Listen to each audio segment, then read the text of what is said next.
winter might be the thing that stops you from moving to Boise. In today's video, I'm talking about the 5 cons, according to me, of course, about living in Boise and the Treasure Valley and just kind of southern Idaho.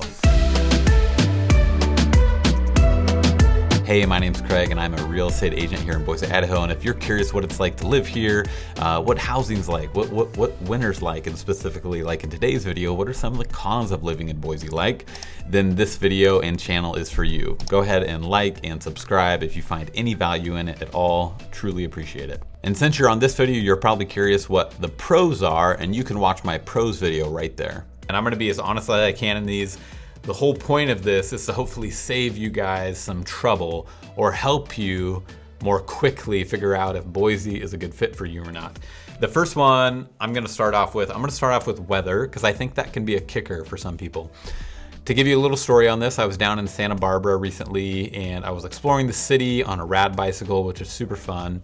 And I was out on the dock and I ended up striking up a conversation with a dad who was out there with his kids. And he asked me, he's like, hey, where are you from? I said, I'm from Boise. He's like, oh, we almost moved to Boise. And I was like, oh, interesting. Like, tell me why. Like, why didn't you do it? And he said, we really love the city. Like he was talking about his wife. He's like, my wife loved it. I loved it. It was really great. They came in the winter though, right? So you think about it, they're coming from Santa Barbara where in the wintertime, they're still wearing shorts and a t-shirt and they're fishing off the dock.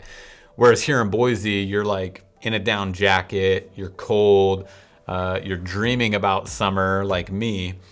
And for him, the kicker was weather. He's like, it was a lovely city. We really enjoyed it. We really liked the home prices, of course, coming from California. Something else he mentioned to me, little side note, he said the city was really clean. And that was something else me and my wife really noticed when we moved here a few years ago, is that Boise is a very clean city. I'm kind of getting on a tangent here. This should have been a pro. There's not a lot of homelessness. The last city I lived in was Portland. And if you're familiar with Portland at all or heard anything in the news, it is as bad as you hear. And it just wasn't a safe city to take your kids out. You were always worried about coming around a corner, somebody yelling, people living under overpasses, people doing drugs. I remember walking in the park with my kids and we're walking and we look over and there's somebody shooting up drugs. And you're like, gosh, I'm not a fan of this. This would be an example of an overpass that if I were back in Portland, Oregon, this would be littered with tents and drugs and needles. But here in Boise, you find that they are all very, very clean. Hi, I'm Vicki Stroop. We are volunteers. We drive up and down the Greenbelt. We pick up trash. We greet people, give maps, give dog treats, help people with bicycle repairs, and generally whatever's needed. Why do you think Boise is such a clean city? I think it's clean because people take pride in it. And we love living here. And no one wants to live in a place that is really pretty bad. Boise is very well taken care of. The green belts, which I'll talk about in other videos, but the parks and the underpasses and the bridges are all very clean and orderly, even in dimly lit areas. The main thing he said was the winters are just too cold for him. And so maybe you're coming from somewhere that's even colder than that, but if you're coming from somewhere like California, then you got to be ready to go through all 4 seasons and have a winter and deal with snow and buy a down jacket and put snow tires on your car, all that stuff. So if that's something that you don't want to sign up for every year, Boise might not be for you. Number 2 in the cons is going to be location. The physical location of Boise in relation to everything around it. And I took some notes. So from Boise, and this is all drive time. So from Boise to Seattle is 9 hours. From Boise to Portland is 6.5 hours. From Boise to Salt Lake City is 5 hours. From Boise to Moscow, Idaho, which is where my wife's from, so I care about that one, that's 5.5 hours or 6 hours. And granted, some of these drive times, like that one specifically, are longer in the wintertime. Like for example, that 5.5 hour drive from Boise to Moscow or Boise to Spokane or Boise to Coeur d'Alene, you're taking a specific route, typically right through McCall. That can be a pretty treacherous route. I've driven that route before and we were coming into this one corner and you look over and there's a car completely upside down. So with that being said, in the wintertime, you kind of make this call of, do I want to take that route, which is, swervy, make a wrong turn and you're, off an embankment in a river, or do I want to swing wide into Washington where it's not so bad? So drive times could be longer in the winter. From Boise to Coeur d'Alene is 7 hours. From Boise to Missoula is 8 hours. And from Boise to Jackson, Wyoming is 6 hours. Now, the caveat to that is that Boise does have a great airport. It's really simple to get to the airport, go straight through security with TSA pre-check or not, and be at my gate. I've often timed myself, and I think it takes me on average 3 to 4 minutes to get out of my car, go straight through security and get to my gate, which is really different compared to PDX or SEA out of Seattle, places like that. So the airport's really nice, and there are some really great direct flights. So a con, which also could be a positive for some people, but a con I'm gonna say is the housing and the price of housing costs and how much has it gone up over the few years. The reason I'm calling that a con, because if you've ever thought about moving to Boise, say you were thinking about moving to Boise 3 years ago or 2 years ago, every year you probably look at it, the prices are going up. So with that being said, I think there is a change coming. On the flip side of that, interest rates have gone up and those are really volatile right now. But I'm gonna say housing has turned into a con for what it used to be. I think it still could be a pro though, for depending on where you're coming from and what you value.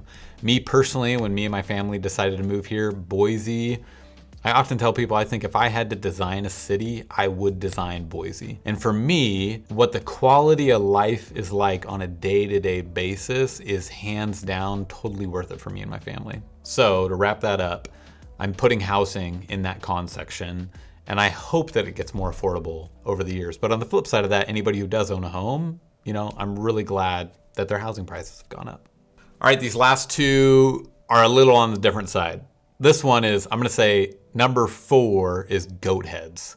And if you don't know what a goathead is, I didn't fully know what goatheads were either before coming specifically to Boise, but goatheads are these horrible little plants, and they produce these little thorny balls, which isn't that big a deal unless you like riding your bike. Or maybe you have a pair of flip-flops that are really thin and worn down, and when you go for a walk, you get those goat heads stuck in the bottom of your shoe, which then just kind of jam into your heel. Or you go on a bike ride and you're just popping tires left and right. There, goat head, see? Everywhere. That's why I wear a thick sandal. Now, I know I named this a negative, but I'm sure it's not a negative that's gonna stop you from moving to Boise or the Treasure Valley. But I'm sure if you do move here, you'll be like, those darn goat heads, and it'll definitely be a negative for you. So with that, I would say make sure you don't wear worn through sandals or thin-soled sandals because you don't want to get stabbed. And then for bikes, there's a little product, I don't know the exact name of it, but we're gonna call it a green goo. You put that green goo in your bike tube, and as you puncture holes in your bike tube and as those things come out, the goo goes through that little hole and seals up your tires, so you're not just like patching tires like you wouldn't believe. So those are two ways to solve that, but I'm definitely putting that in the cons of like, oh, goat heads. Like I guarantee you when my kids grow up, they're gonna be like, I remember goat heads and how it would stop us from riding our bikes because we just end up with flats all the time. So there you go, goat heads. Okay, number 5, my final one, hopefully you guys stuck around for this, is gonna be flies and mosquitoes. Let me talk about mosquitoes first, and then I'll share a fun story about flies. So you can just get hit with mosquitoes here, depending on where you live. I have a friend who lives in Meridian. They live kind of near some stagnant water, and in the summertime, they're like, we just don't go outside, which is a horrible thing to say. And I would be like, make sure you don't buy a home near stagnant water or that produces, or anything that produces lots of mosquitoes, because I don't want you to live somewhere where you can't go out on your back patio. I personally live on the bench in Boise. I don't have that problem. I don't really deal with mosquitoes at all. But depending on where you live in the Treasure Valley, which is, Boise and the Greater Valley, depending on where you live, that could be a thing. So with that being said, mosquitoes can be a thing. Now let's talk about flies. Flies are horrible. Flies are horrible. This is my experience with flies. So here you'll get these seasons where flies just thrive. In fact, we're in one right now, so it's September. But you'll get these seasons where like the flies just come out. And it's insane. So here's a story. I kind of noticed the flies were a problem. Flies pick up around here, they're going, and then I was thinking, okay, well, I got to deal with this. So you go through the process of figuring out, which fly traps work best and that. I did find one that works really well, and I'll talk about that in a sec. But We invited some friends over for dinner, and so we're having an outside dining experience on the patio, and we're eating, and the flies were 10 times worse than they'd ever been, to the point where it was almost hard to have a conversation with somebody because you're constantly batting the flies off the food or your face, or you're trying to listen to somebody and it's just flies, flies, flies. So with that being said, flies is a con. The way to solve it, 2 ways that I would recommend, is install fans. So for example, we were eating dinner under a patio, so I installed 2 fans under our patio, and I got these fly traps, which I'll show a picture of right here. And these fly traps work great. They almost make you feel bad for how many flies you kill. That day that we had that horrible experience with flies, that next week, I was able to put up fans and get new fly traps, and the fly problem has almost been zilch, nilch. Just negligible. So even though it is a con, it can be managed, but just know that's a thing. I hope you liked that video. Those are the 5 cons of living in Boise, according to me, of course. If after watching that, you're thinking, man, those cons aren't so bad, and you're thinking about moving here, then reach out to me. I would love to help you. You can email me, you can text me, you can call days, nights, and weekends, and I would love to be your guide in making that transition and relocation here to Southern Idaho and the Treasure Valley. And again, if you like this cons video and you're curious, like, I wonder what the pros are, be sure to click on that video right there. That wraps things up for today. I hope you guys liked the video. If you did, feel free to like, share, and subscribe to the channel. On the Living in Idaho channel, you're gonna learn all about what it's like to live, eat, sleep, work, and play in Idaho. Thank you guys again. I truly appreciate it, and I'll see you guys in the next video.